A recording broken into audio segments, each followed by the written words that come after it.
مثيل له ولا ضد ولا ند ولا جسد ولا صورة ولا أعضاء له. كان الله ولا مكان، فهو الآن على ما عليه كان. فلا تضربوا لله الأمثال، ولله المثل الأعلى. تنزه ربي عن الجلوس والقعود، وعن الحركة والسكون، وعن الاتصال والانفصال. لا يحل فيه شيء ولا ينحل منه شيء، ولا يحل هو فيه شيء، لأنه ليس كمثله شيء. مهما تصورت بذلك فالله لا يشبه ذلك. ومن وصف الله بمعنى من معاني البشر فقد كفر. وأشهد أن سيدنا وعظيمنا وقائدنا وقرة أعيننا محمدا عبد الله ورسوله ونبيه وصفيه وحبيبه وخليله، أرسله الله هدى ورحمة للعالمين، هاديا ومبشرا ونذيرا وداعيا إلى الله بإذنه سراجا وهاجا وقمرا منيرا. اللهم صل وسلم وأعظم وأنعم وأكرم على هذا النبي الكريم سيدنا محمد خاتم النبيين، كلما ذكره الذاكرون وغفل عن ذكره الغافلون. الصلاة والسلام عليك يا سيدي يا رسول الله. الصلاة والسلام عليك يا سيدي يا حبيب الله. الصلاة والسلام عليك يا سيدي يا عظيم الجاه. أما بعد، فنذكر أنفسنا بإخلاص النية لله تعالى في حضور هذا المجلس، مجلس علم الدين، لأن مجالس علم الدين وصفها رسول الله صلى الله عليه وسلم بأنها روضة من رياض الجنة، ولأنه في مجالس علم الدين تحفها الملائكة فتنزل فيها الرحمات والبركات والأسرار. وبسبب حضور مجلس علم قد يتعلم المسلم المخلص بابا من العلم، فيكون له من الثواب ما هو خير من أن يصلي 1000 ركعة من النوافل التامات. فهنيئا لمن وفقه الله تعالى لهذا العمل العظيم. I praise Allah, I glorify Him, I thank Him for all the blessings that He gives without Him being obligated. And I ask Allah Ta'ala to raise the rank of our beloved Prophet Muhammad Sallallahu Alaihi Wasallam and to protect His Muslim nation. I testify that no one deserves to be worshipped except Allah, the one without a partner, the one without an equal, the one without a similar, the one who is unlike anything in the universe and nothing in the universe is like Him. He has no father, no mother, no sister, no brother, no son, and no daughter. He exists without time and place because He is the creator of time and place. He does not reside above the throne, and He is not attributed with fatigue, like the Jews say. Our Lord is glorified beyond any imperfection that the non-Muslims attribute to Him. Whatever you imagine in your mind, Allah Ta'ala does not resemble that. And whoever attributes an attribute of the creations to Allah is outside of Islam. And I testify that Muhammad Sallallahu Alaihi Wasallam, the son of Abdullah, the son of Abdul Muttalib, the son of Hashim, the son of Abdul Manaf, from the tribe of Quraysh, is the best creation of Allah, and His final prophet and messenger sent to all humans and jinn, and He is truthful about everything that is conveyed with the revelation. Thereafter, we remind ourselves to have the sincere intention for the sake of Allah in attending this session of Islamic knowledge, because having a sincere intention is a requirement to get the reward. So the Muslim, whenever he does a good deed, he has to have the sincere intention for the sake of Allah to get reward for that good deed. The reward is defined as the compensation that the Muslim receives in the hereafter for the good deeds that he did in this life among what makes him happy. An example of the reward that is guaranteed to the righteous Muslim in the grave is that his grave is expanded approximately 105 feet by 105 feet, and his grave is illuminated with a light similar to the light of the full moon, and the fragrance of paradise will be present in the grave. The sincere intention means for the Muslim to do the good deed, seeking the acceptance of Allah only, and not the praise of the people. So alhamdulillah, we are grateful to Allah that He has guided us to Islam. We are grateful to Allah Ta'ala that He has we are grateful to Allah Ta'ala that He has made our hearts accepting and pleased with Islam. We are grateful to Allah that He has made us members of the greatest nation, the nation of Prophet Muhammad sallallahu alayhi wa sallam. We are thankful to Allah, and we are grateful, and we are happy also that He has granted us access to the authentic knowledge of Ahlus Sunnati wal Jama'ah, to the knowledge that is validated and connected with the authentic chains of narration leading back to the Prophet sallallahu alaihi wasallam. This is the greatest blessing, and the blessing of Islam, and the knowledge of Ahlus Sunnati wal Jama'ah. It is the key to paradise. The knowledge of Ahlus Sunnati wal Jama'ah, it is the life of Islam. So we are grateful that we are not amongst those other people who they did not have the opportunity, or they fell short and they did not do their obligation, they didn't do their due diligence, and because of that they fell into misguidance.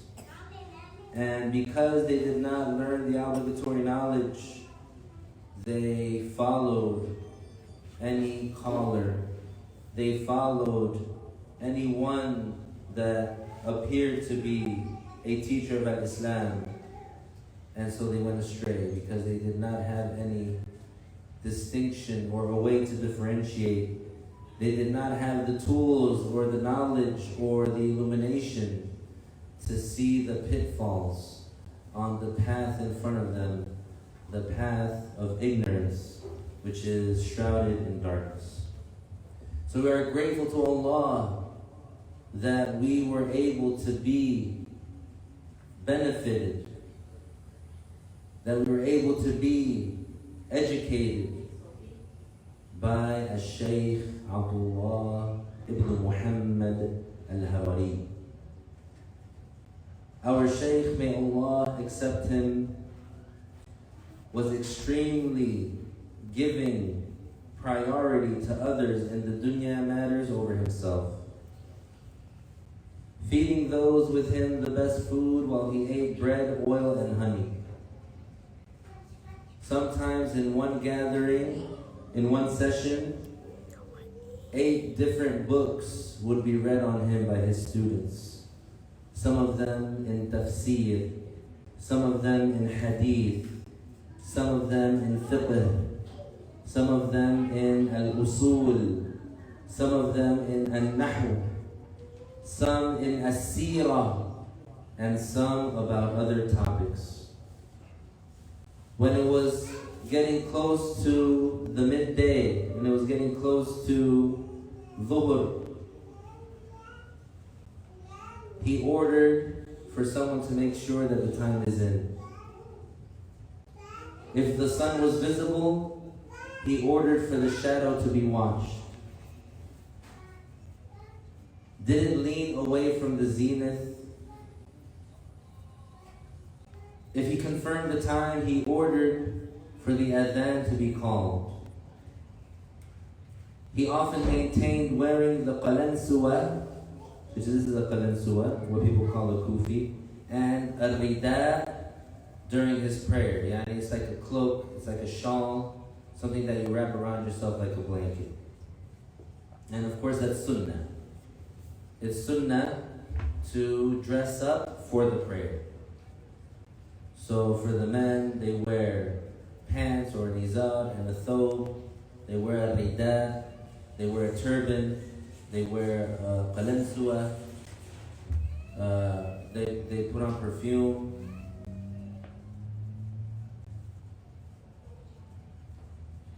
When he finished prayer, he engaged in dhikr and dua, acting upon the hadith. The supplication is heard and the supplication is answered when made in the depth of the night and after the obligatory prayers.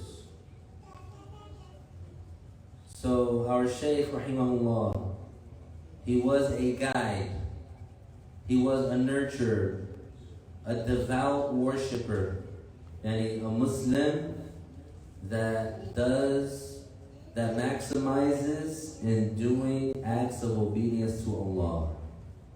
Not just praying, not just fasting, but including that, but anything that is rewardable. A knowledgeable scholar, an astute scholar, yani there's levels to being a scholar. He was like the elite among the scholars. A grammarian, yani a scholar in nahu. A jurist, yani a scholar in fiqh.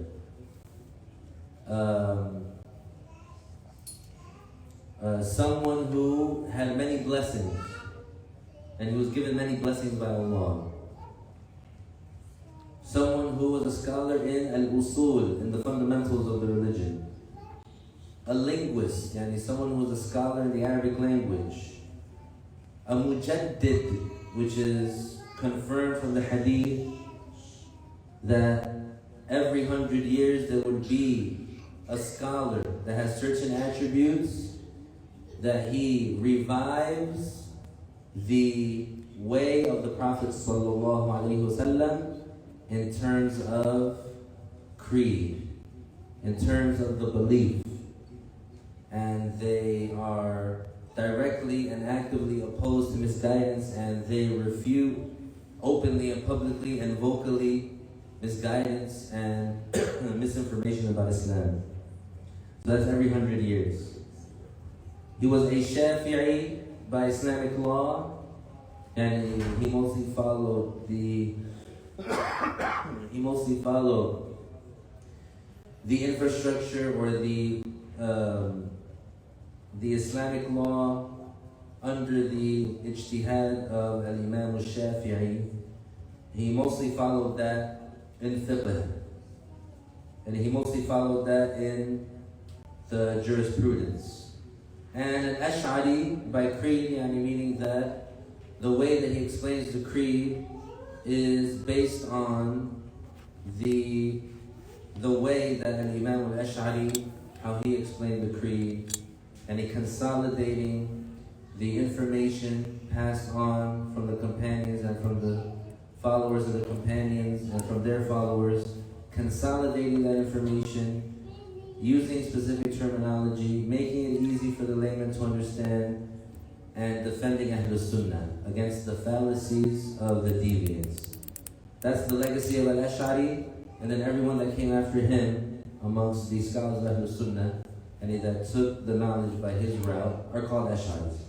But technically, every Sunni Muslim is Ash'ari or Maturidi. And an Ash'ari is like a Maturidi, and a Maturidi is like an Ash'ari.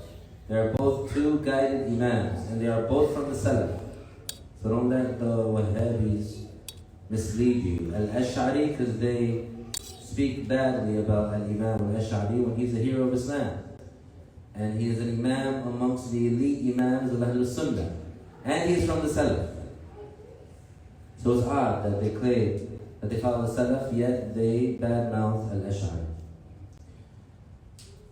And he was Rifa'i mostly by Al-Tariqah, by the Sufi order, and Qadiri. So he also implemented the Qadiriyya Tariqa. He excelled in all the ways of the people who are righteous excel in. And he was amongst the awliya. And he was extremely humble, adhering to the sunnah and fighting against innovation like a lion of the Islamic law, benefiting people with his explanations and clarifying misconceptions, upholding the sunnah. One day our Shaykh, rahimahullah, he was asked, where do you get food from? Like, how do you survive? Like, how do you live? And he replied, I live based on the reliance of Allah, relying upon Allah.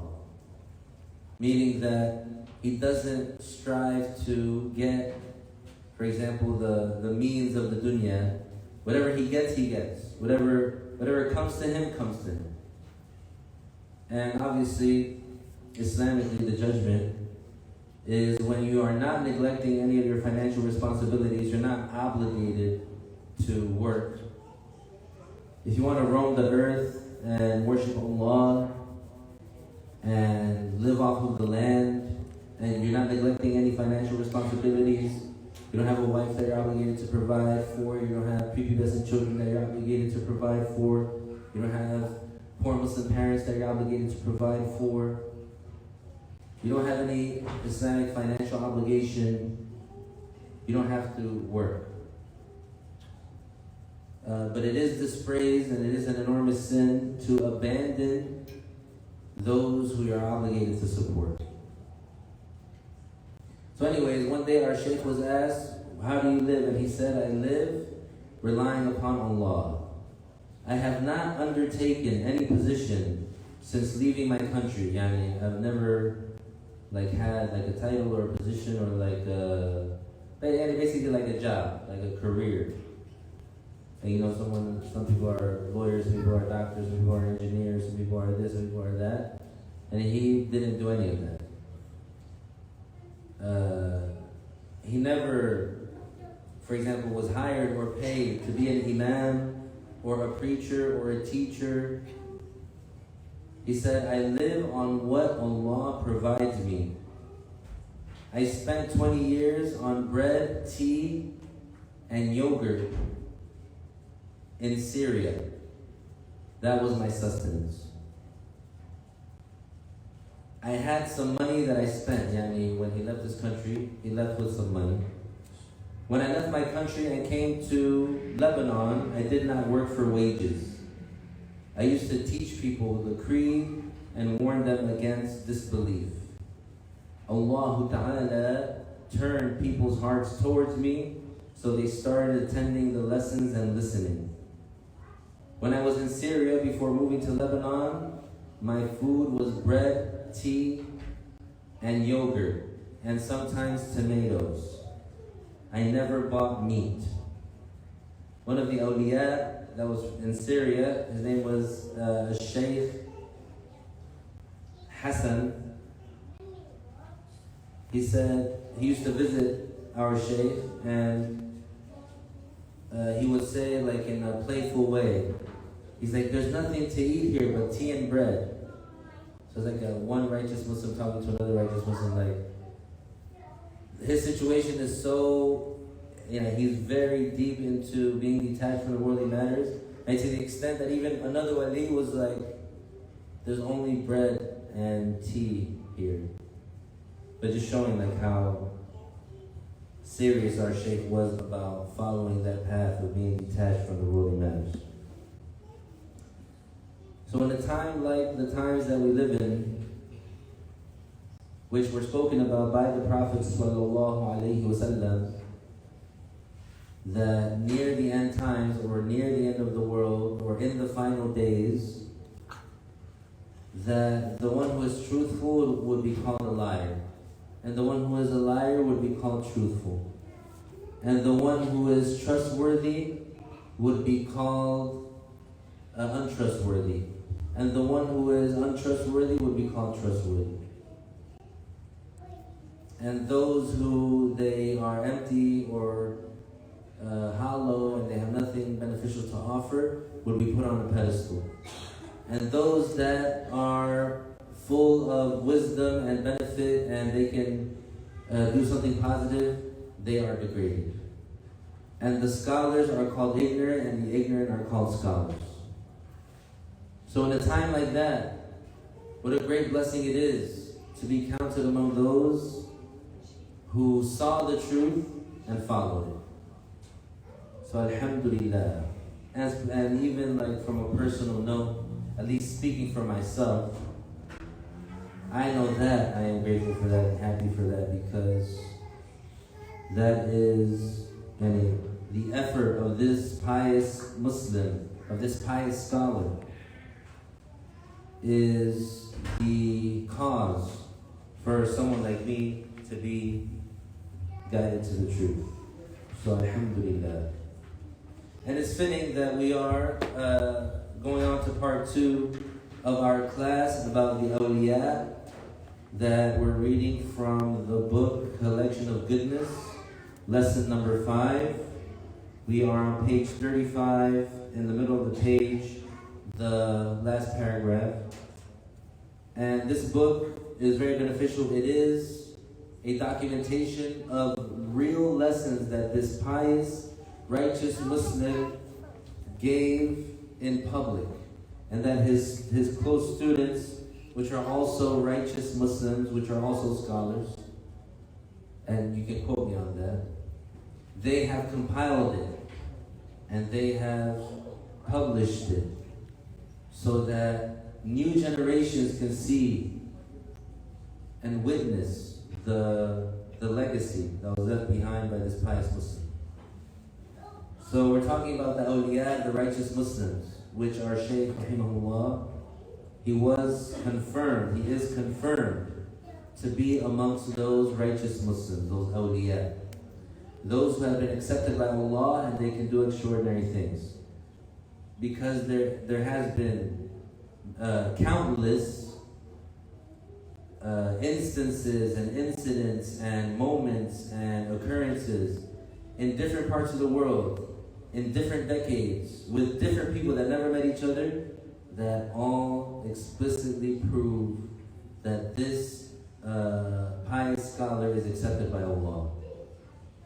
And not just dreams, actual things that happened while awake. Maybe at the end, inshallah, I'll mention some.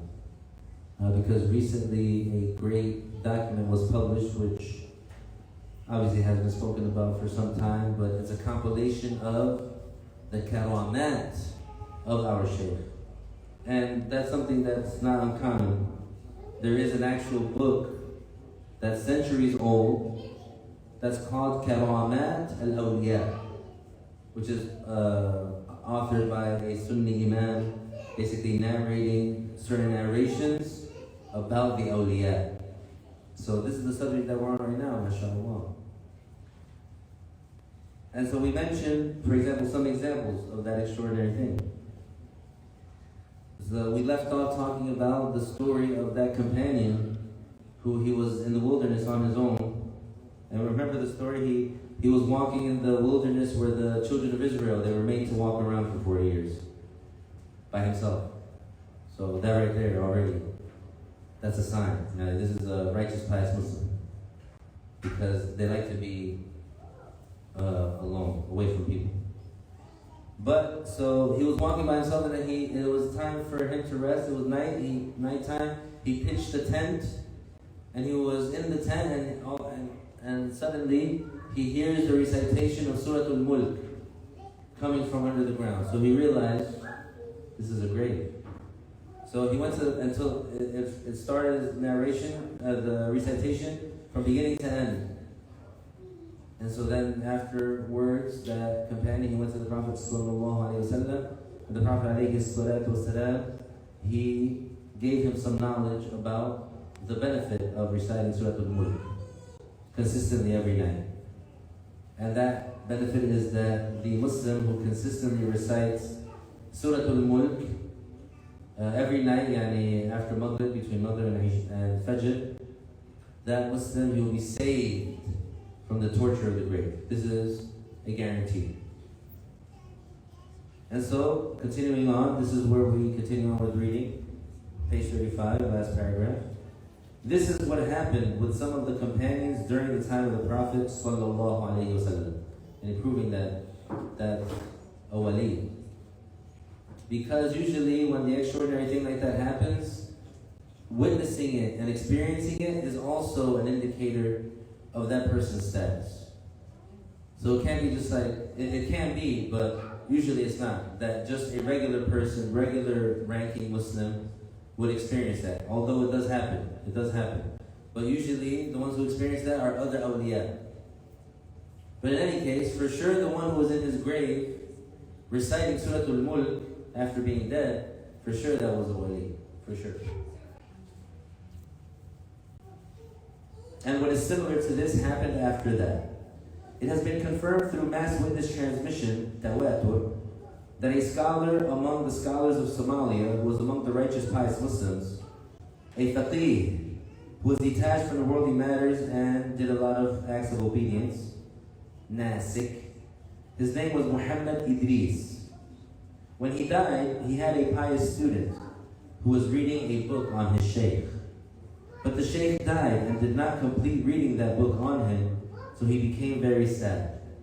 So now this story that we're telling is about a karama and an extraordinary matter that happened with a righteous pious Muslim, the one that died, and his pious student. So before that righteous Muslim died, before that wali died, he was teaching his student from a book, like as is the habit of the scholars.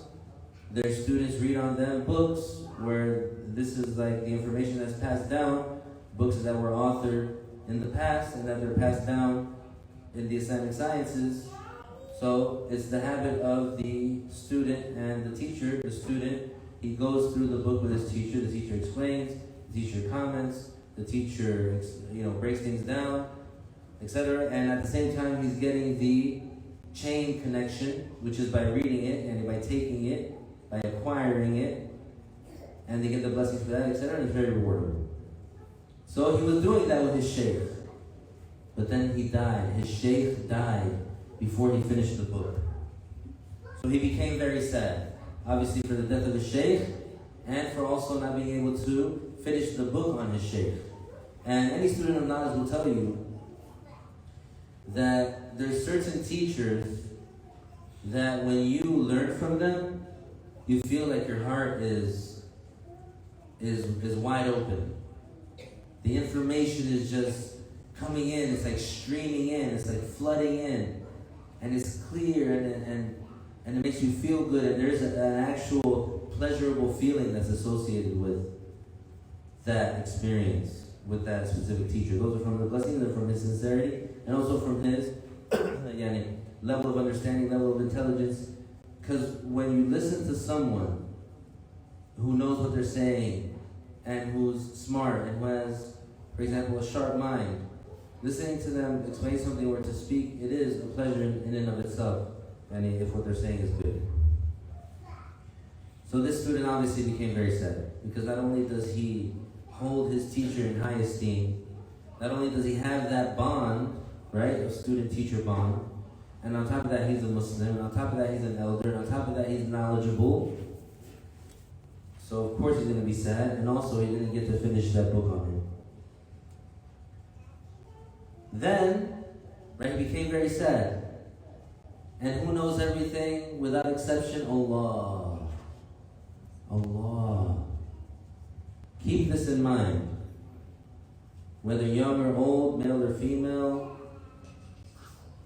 whatever your situation in life is, always keep that in mind.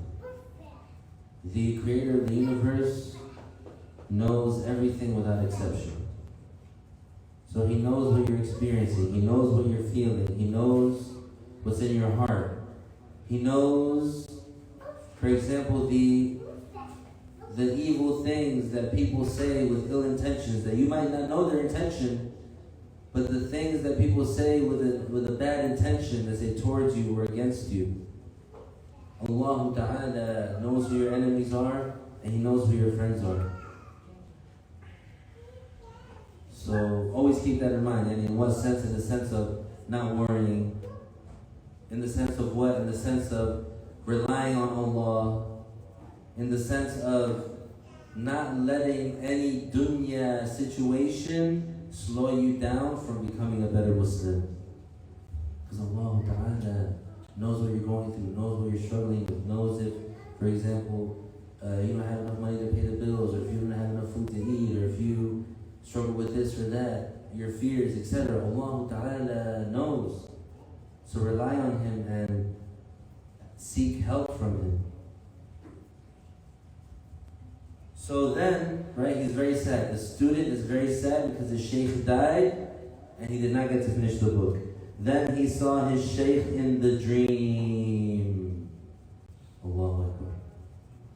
This is something the Prophet ﷺ, he spoke about.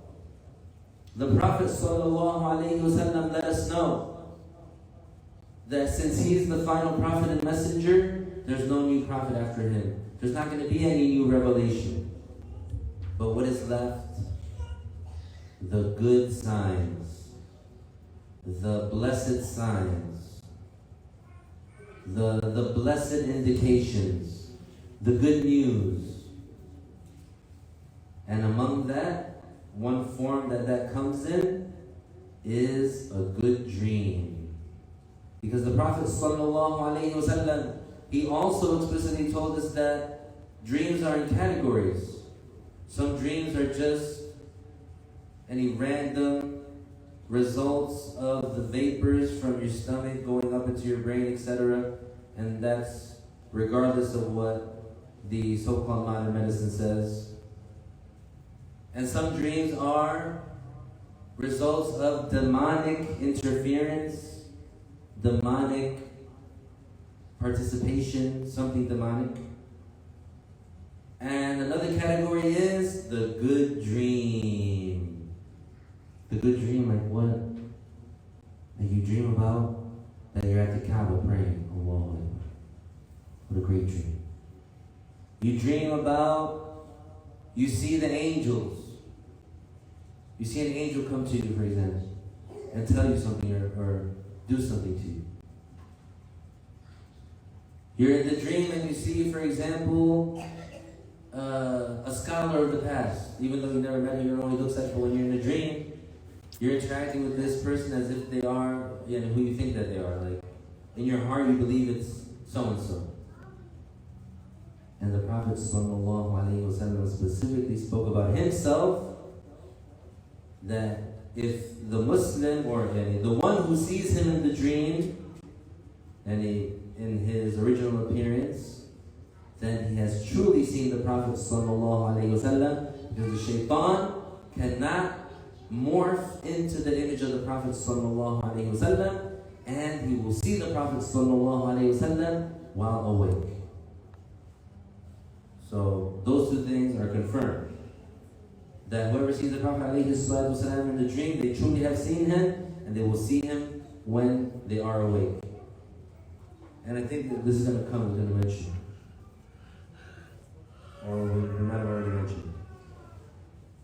But so, not only is it the case that we might see the Prophet ﷺ in the dream, or an angel in the dream, or the Kaaba in the dream, we might see other Muslims in the dream. Someone that you know. You might see your deceased, beloved Muslim relative that passed away. You might see them in the dream. You might be able to talk to them. There is a certain reality to that. There's a certain reality to that. Now, the interpretation of dreams is a knowledge that is bestowed upon the pious Muslim by Allah. So it is God-given. It's not something that you can, study up in the books and it's a science. It's not a science. It is God-given knowledge, meaning that God bestows it upon the person and upon the righteous Muslim. And only some of them, not all of them. It's a specialty. But the apparentness of the good dream, there is a reality to that. So many Muslims, for example, their relative died, their beloved died, their mother or father died, their sibling died, their spouse died, their grandpa, their grandma. And then that night that they died, or the next day, or sometime close after they died, they might see them in the dream. And they might ask them, what happened to you after you died?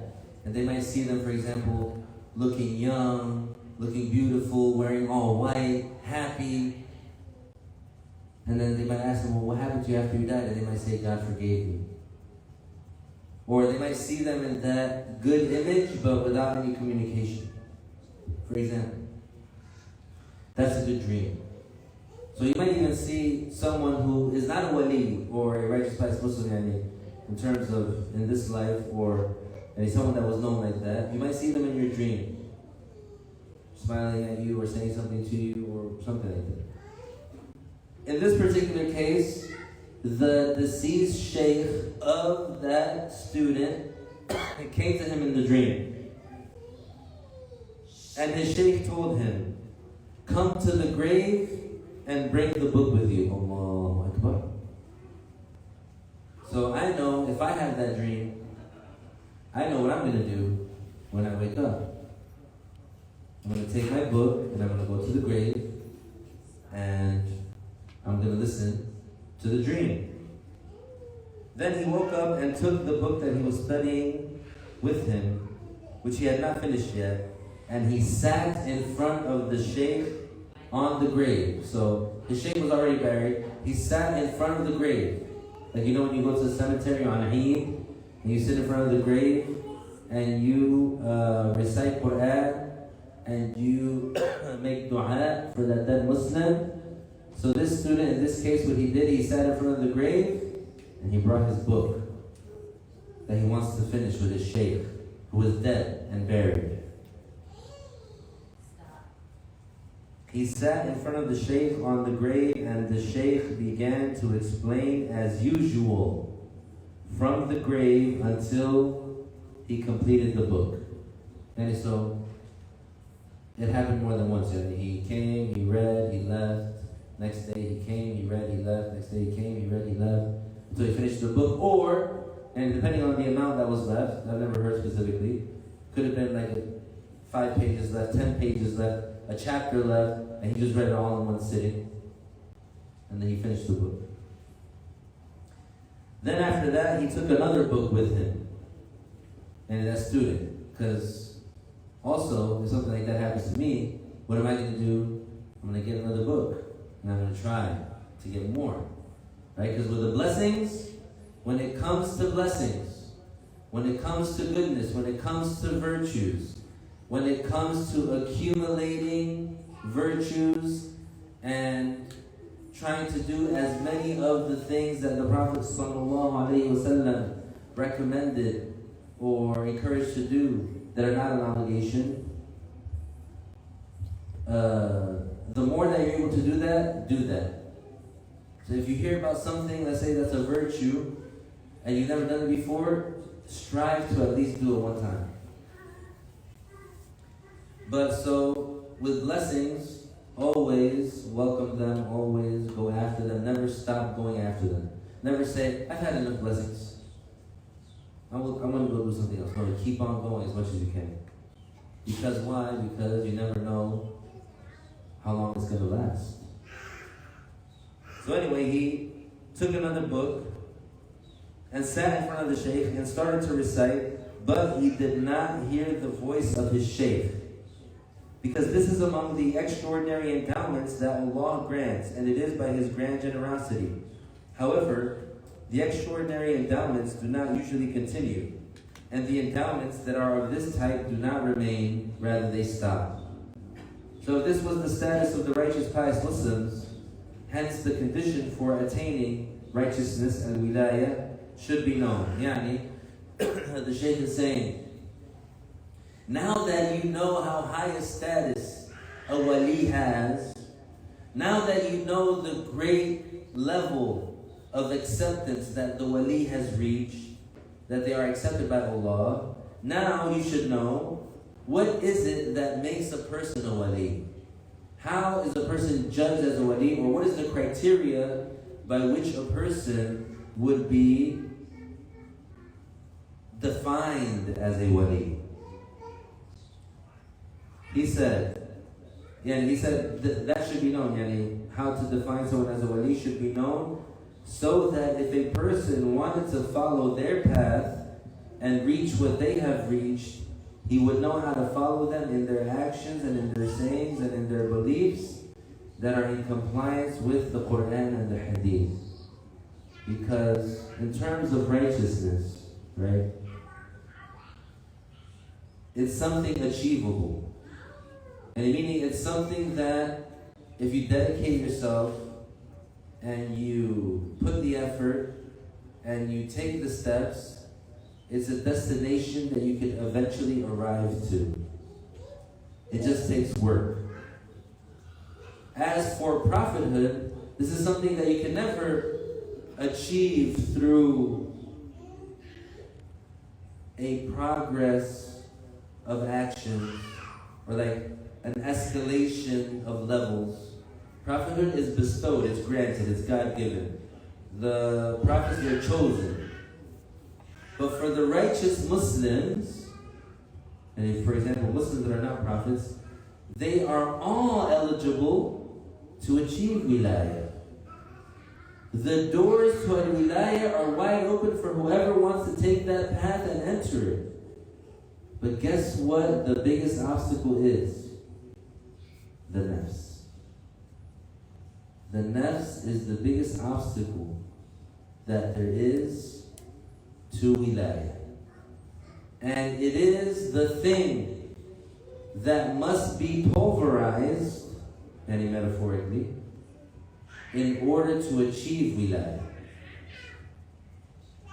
So if you want to know, for example, a good gauge on what you should do to reach that level, anytime that your nafs wants something, do the opposite. Your nafs wants to, you're craving ice cream, on purpose say, I am not going to eat ice cream for the sake of Allah, because I'm going to deprive my nafs. Your nafs wants to sleep, on purpose do not sleep for the sake of Allah. Your nafs wants to be put on a pedestal, on purpose degrade it, humble it. And you degrade the nafs and you humble the nafs. Remind the nafs about its origin. Now it started off as a weak baby that goes to the bathroom on itself and that is helpless. And if nobody does anything for it, it'll pass away. So now that you're in your mid-20s, you want to puff your chest and you want to become inflated with grandiose notions when it's inescapable. Like everybody knows about what happens like after you eat food. How could someone be arrogant? But of course there is it's easier to reach al-wilayah when you have someone who's guiding you. When you have another wali that's guiding you. But at least now we're going to talk about the definition. But the point of that is, any one of us can become a wali. And technically, in theory, any one of us can become a wali. The question is, will you do what it takes? Will you do what it takes?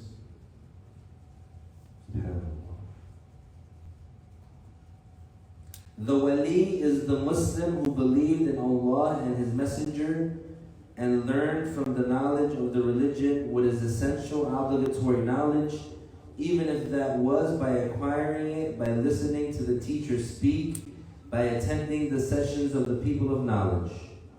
So number one, and in order to be a wali, he's going to mention it. But in order to be a wali, you have to be pious first. And piety means fulfilling all the obligations and refraining from all the sins without exception. And not committing any sin at all, and not falling short and performing any obligation at all. And for sure, no one can be pious, no one can fulfill that obligation of being pious while being ignorant. Because it is amongst the obligations to learn that basic knowledge that every accountable Muslim is obligated to know.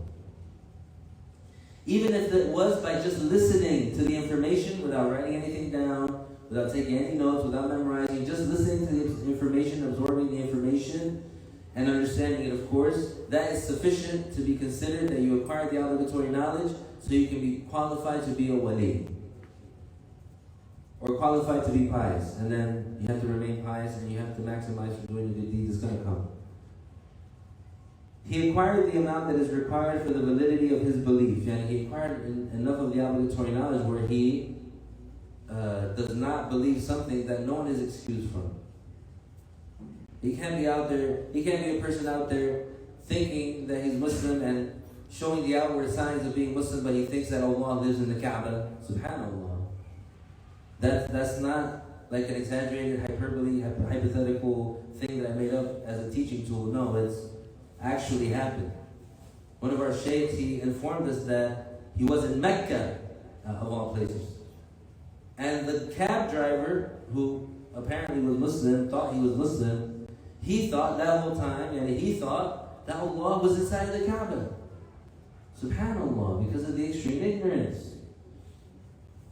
Another one thought, and this is, obviously a bit on the strange side, but the person thought ignorantly, and they claim to be Muslim, they thought that the rain, and what they thought in Russian, of course, they thought that the rain is the urine of Allah. This is due to extreme ignorance. So how dangerous it is for someone to not learn the obligatory knowledge, especially in what pertains to the creed. So the one who is a wali, he is someone who acquired the personal obligatory knowledge. He acquired the amount that is required for the validity of his belief. And to make sure he is fulfilling the obligatory deeds in a valid way, like the prayer and fasting. That's another big thing. The creed is correct. Now the person, they want to pray, they want to make wudu. But if they are ignorantly engaging in that, they are most likely doing something invalid. And they're not even fulfilling their obligation. And they're not even doing something rewardable, and it's a sin. Because why? Because they didn't learn how to do it first. He also learned the sins of the heart, like insincerity, priding oneself, envy, and arrogance.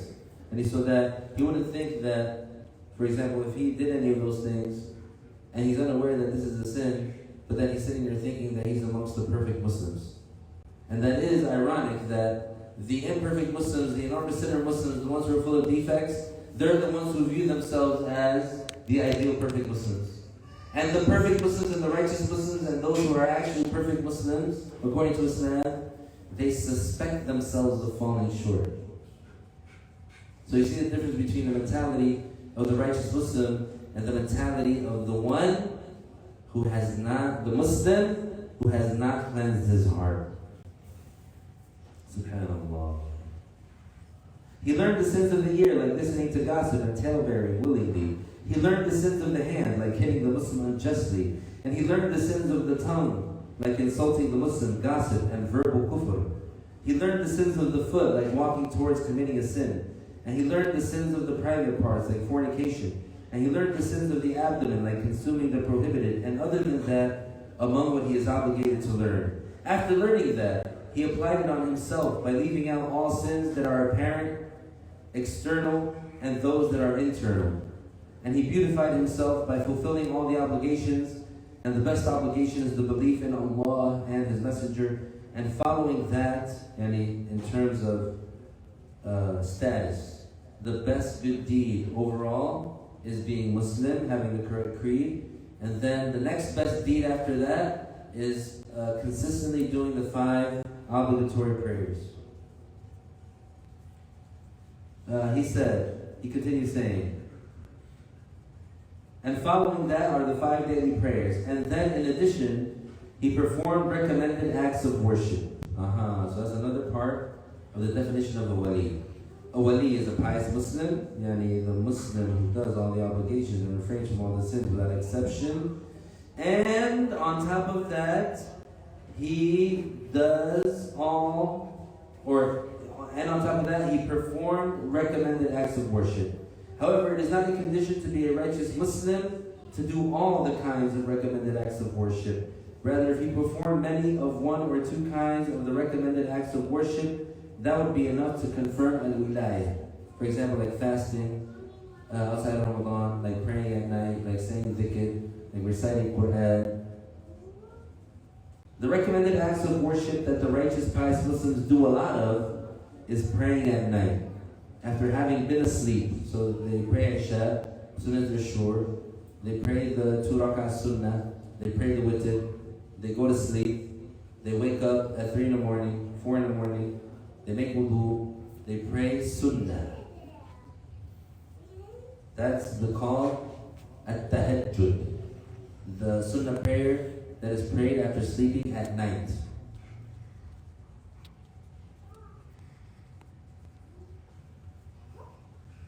The recommended acts of worship that the righteous pious Muslims do a lot of is praying at night after having been asleep and saying a lot of dhikr with the tongue. And not saying it in the wrong way, not mispronouncing it, saying it properly. Saying tahleel is the best dhikr.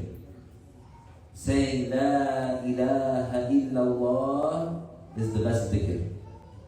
Absolutely, and overall. And at-tasbih is also among the dhikr, and it is the next best after tahleel. At-tasbih is saying Subhanallah al-Azim, or Subhanallah, or Subhanallah al-Ali al-Azim, is the next best after La ilaha illallah. Abu Hurairah, just so you can get an idea of, now we gave the definition of a wali, now so you can get an idea, the image, the picture of a wali. Abu Hurairah, radiallahu anhu, one of the greatest companions, of course a wali, one of the scholars amongst the companions who narrated many hadiths of the Prophet sallallahu alaihi wasallam, used to have a routine of saying dhikr. He would fulfill every day, and this is called in Arabic wird. Wird is like a routine of dhikr that you do every single day. You don't miss it. You don't miss it. Just like some people, they go to the gym every single day, they don't miss it. These righteous Muslims, they have a wird of dhikr that they say, they don't miss it. They don't say, I gotta go to lunch. They don't say, I gotta go visit my friend. They don't say, I gotta go watch a movie. They don't say, I gotta go, to whatever entertainment. Their priority is this dhikr, and on a daily basis that they do. So Abu Hurairah radiallahu anhu, who was a companion of the Prophet sallallahu alaihi wasallam, he had a routine of saying dhikr that he would fulfill every day. He used to say Subhanallah 12,000 times a day. That's 12,000 times a day. He would say tasbih, Subhanallah, Allahu Akbar. Try doing 1,000, like with concentration, with really having your heart into it. See how you feel after that. As a Muslim that has the correct creed, say Subhanallah 1,000 times with concentration, yani with having your heart into it, and see how you feel after that. Imagine 12,000 times. Allah Akbar. Allah Akbar. Just the thought of it is impactful. This is the condition to be a righteous, pious Muslim. Furthermore, the righteous, pious Muslim, wali, does not engage in what the sorcerers do, like palm reading. And any person that does that is an enormous sinner and is not a righteous, pious Muslim. The righteous, pious Muslims have their hearts illuminated by Allah, and Allah made them very steadfast in their piety. Therefore, it is not their habit also to work in writing talismans, while they might be in reality words and symbols of the big devils, those who they consider sacred. So if they write these talismans and they are applied according to the ritual that the big devils stipulate, sometimes it would occur by the power of Allah the effect that the person wanted to write the talisman for. The righteous pious Muslims are not those who work in accompanying the jinn according to the corrupt conditions that those jinn make a condition upon them. And I find this to be very interesting. And the Shaykh, rahimahullah, he basically mentions something that in and of itself, it is a big field. Like if you know, you know. But yeah, because we don't have that much time, basically what he's talking about is, and you've probably seen it maybe, if you've gone to like a Muslim country, or if you've seen like a publication, like a newspaper, like the ads, or you might see posters on the street, and even here in this country too, in certain states, you find these people. They present themselves like a spiritual healer. They call themselves a spiritual healer.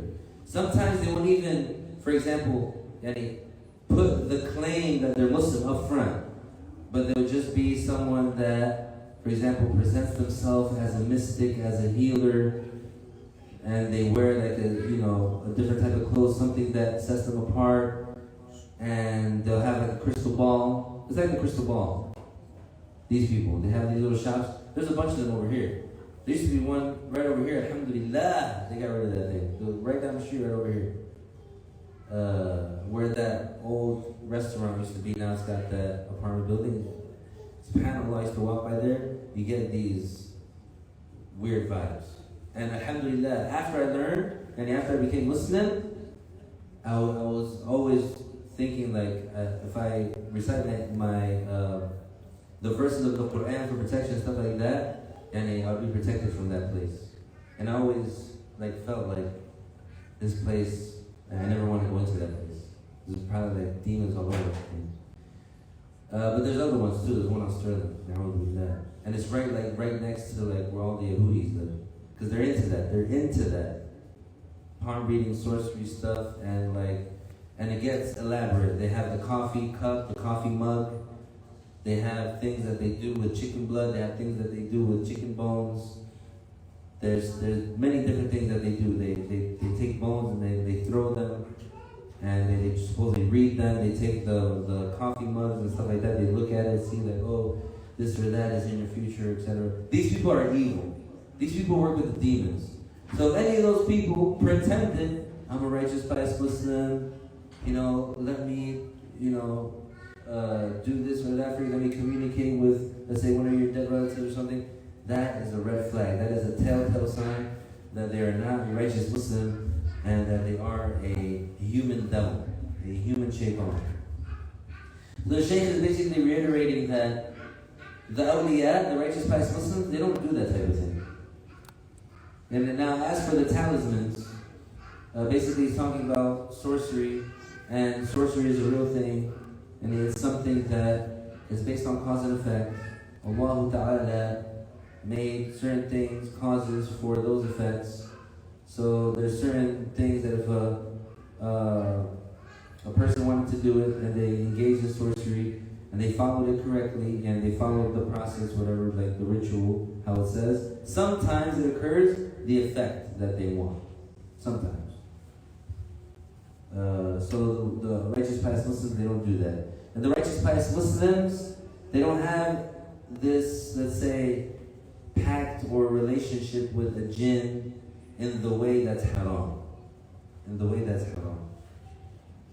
However, the Shaykh continues on to say, it is permissible for there to be among some righteous pious Muslims companions amongst the Muslim jinn who seek to accompany those righteous humans in order to benefit from them in the religion. It does not negate righteousness that he be a human righteous pious Muslim who gets visited by a jinn who wants to benefit religiously from the righteous pious Muslim. However, what does go against the rules of the religion are those who say, we are brothers with the spirits. So those are the ones that's the red flag. Basically, the Shaykh is saying, a wali, a righteous pious Muslim, he's someone that's blessed by Allah. He's someone that has many blessings. So anyone that wants to get some of those blessings too, and they would be close to him, and they would want to be near him. They don't want to hear his words. They want to hear his teaching. They would want to be benefited by close proximity. So that's true for human Muslims and jinn Muslims. So if there was a righteous, pious Muslim who was blessed by Allah, then there would be some jinn Muslims that also want to benefit from that pious, righteous Muslim, and so they would attend his sessions, and they would, for example, like try to be among his students, etc. That by itself doesn't mean that that righteous, pious Muslim is fake or that he's evil. We're talking about those that claim we're brothers with the spirits. Those are the ones that are evil. Those are the ones that are the demons. They call themselves ruhani. Those are the ones that deal with the demons. Among the habits of those who claim they call spirits is to possess a man or a woman, and then they speak with that person's tongue. So this is what the so-called psychics and these soothsayers and these people that claim to be mediums, basically that's what they do. They have some sort of relationship with a demon, and they're able to communicate with other demons. And the demon of that person who is deceased obviously lives longer than them. And so his demon communicates with that demon, or he communicates directly with that other person's demon. And that other demon, for example, he can imitate the voice of the person who he was assigned to that had died. Just like, for example, there's human beings that they're not related to each other at all, but they can copy the voice of another human. And they can copy the mannerisms of another human, like an impersonator. Like, have you ever seen these actors that, they change their voice and they act like, everybody knows impersonations. But so the jinn, they can do that. They can impersonate the one who they accompanied. And so they claim, oh, this is so-and-so speaking through me. Because they're scamming that person. They're saying, oh, your dead uncle is speaking through me. I don't believe that. These people are misguided. Those are not righteous, pious Muslims. And the jinn that are with them are enormous sinners. And those people are not able to bring the soul of a dead human, even if it were of a non-Muslim. The righteous, pious Muslim does not call the jinni to possess him and to speak on his tongue, even if it were the recitation of the Quran. And even if this jinni claims that he is the soul of Al-Rifa'i or Al-Jailani. This is a despicable jinn. And the one who voluntarily lets a jinn possess him is also despicable and far away from righteousness. It is not permissible for the human to let the demon possess him, and he opened himself up so the demon could possess him.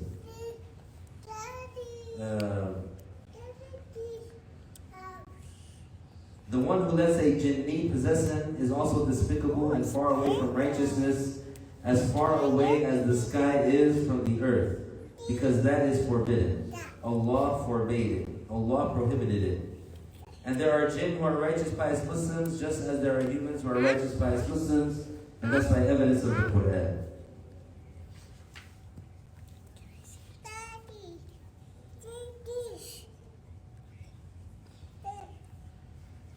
And Allah Ta'ala knows best. Inshallah, we'll continue. That last part of the lesson was the Shaykh rahimahullah clarifying that those people who do that and they claim that they're brothers with the spirits, they're not righteous, pious Muslims. So some gullible people might be deceived by those fakers, those posers, but in reality those are not righteous, pious Muslims. And a lot of them really, they do use demons to try and make people think that they are righteous, pious Muslims. There's one story and we have a confirmed connected chain about that there was one of those scammers, one of those like fakers that was in a village, and he, for example, would gather people in his house, and he would have like a barrier, a curtain, and he would claim that the angels would come and they would talk to the people, and he would have, like, for example, his dhikr beads supposedly like in midair spinning around. So the people of knowledge in that area, they were able to assess that this is a person that deals with the jinn, trying to deceive people, etc. And why do they do that? Why do they do that? For money. For money, for recognition, for like to be looked at as someone that has a special power, or someone that, for example, is like at a high level spiritually. I would believe that sick. But so supposedly he was doing all these things, and one of the scholars went there, and he was reciting Ayatul Kursi the whole time he was there. And Ayatul Kursi, and is very powerful against demons. And so that faker, that pretender, he said, there's someone here that's trying to disrupt the session because of reciting Ayatul Kursi. So, and he was exposed. And how was he ended up getting exposed? Supposedly those angels that were coming, one of them said, I am so-and-so, the son of so-and-so. And it's known that angels, they don't reproduce, they don't have a lineage. So he was exposed, saying that jinn was exposed. May Allah protect us, ameen. Like I said, I was going to mention some of the karamat of our Shaykh.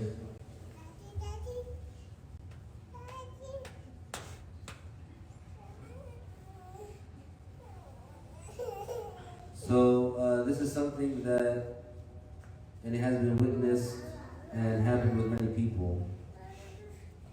And I'll just mention this one.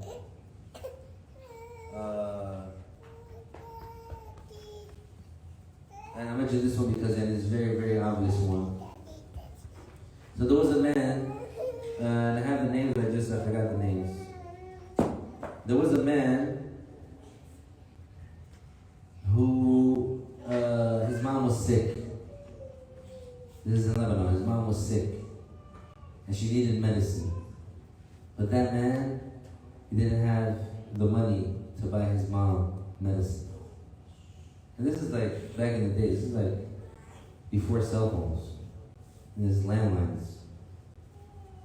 So that man, he was very sad because of the situation. So he thought, like, you know what, let me go to the house of Shaykh because it's open and people go in and listen to lessons and just benefit. And he said, just let me go there and, so I can feel better, just to do something beneficial. And so he went there, and then all of a sudden someone comes out and he says, who's Yusuf? He just went in and sat down. He didn't talk to anybody, he didn't say I'm here, he didn't say my name is Yusuf. He just went in and sat down. Someone came out of Shaykh Abdullah's room and said, who's Yusuf? Like to the living room, like whoever's in the living room, he said, who's Yusuf? And that guy said, me. He said, the Shaykh wants to see you. So he goes into the Shaykh's room, he says Salaam Alaikum to the Shaykh, and he greets him, and the Shaykh reaches, and he takes some money, and he gives him the money. He doesn't say anything, he just gives him the money. And so that man's like, what would you like for me to buy? What do you want me to buy you, Shaykh? What do you want me to buy you with this money? Because the Shaykh usually he would, for example, if you want, there was something for the house or whatever, someone would go buy it. He would give him the money, someone would go buy it. So he thought that the Shaykh was, and he wanted him to do him a favor so he can buy something for the Shaykh. He's like, what do I buy with this money, Shaykh? And he's like, no. He's like, this is so you can buy medicine for your mom. So you can buy the medicine for your mom. And that man just like broke down crying.